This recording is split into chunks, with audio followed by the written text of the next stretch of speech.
Good evening and welcome to European Daily News. I'm Alex Grant, and this is your daily summary of key events shaping Europe and beyond.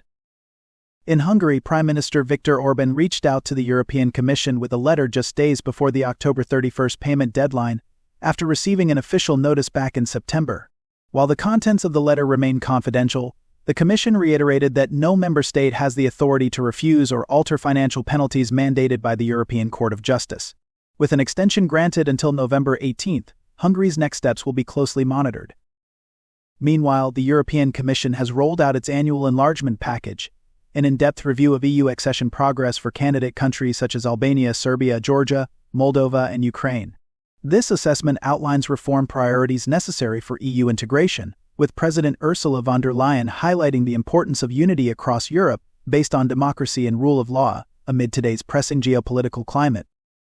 And as part of efforts to fortify Europe's crisis preparedness, former Finnish President Sauli Niinisto has recommended establishing a dedicated EU intelligence agency.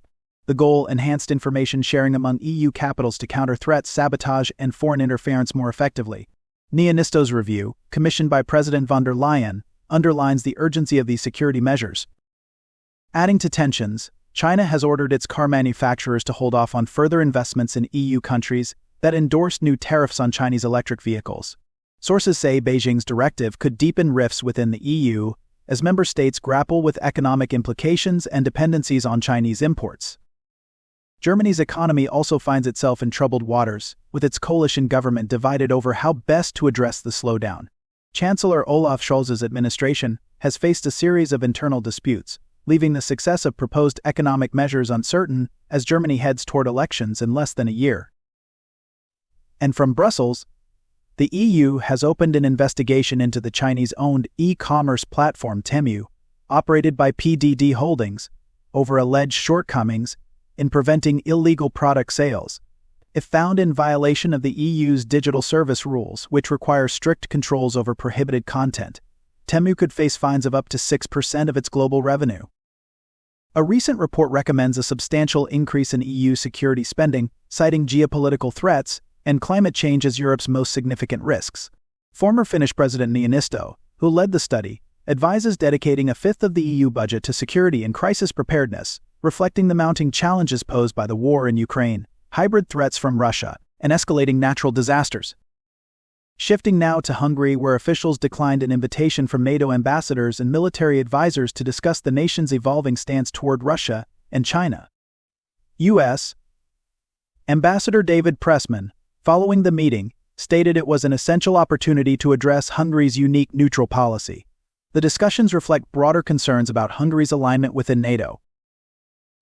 In a related story, Slovak Prime Minister Robert Fico announced plans to attend Russia's upcoming celebration in 2025, marking the end of World War II, confirming his intention on Russian state television.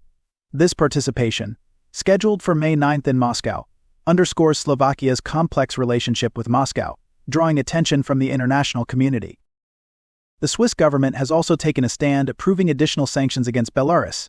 These measures align Switzerland's policy with recent EU sanctions aimed at reducing Minsk's ability to support Moscow and counteract any attempts to bypass existing restrictions. And finally, in Finland, a court has ordered the seizure of tens of billions of euros in Russian assets following a legal dispute favoring Ukraine's state-owned energy firm Naftogaz. The decision upholds a previous ruling from The Hague-based Permanent Court of Arbitration, representing a significant move in holding Russian assets abroad as a response to the ongoing conflict in Ukraine. That wraps up today's daily summary here at European Daily News. Thank you for joining us as we covered these crucial updates from Europe and beyond. Be sure to tune in tomorrow for more in-depth coverage. Have a good evening.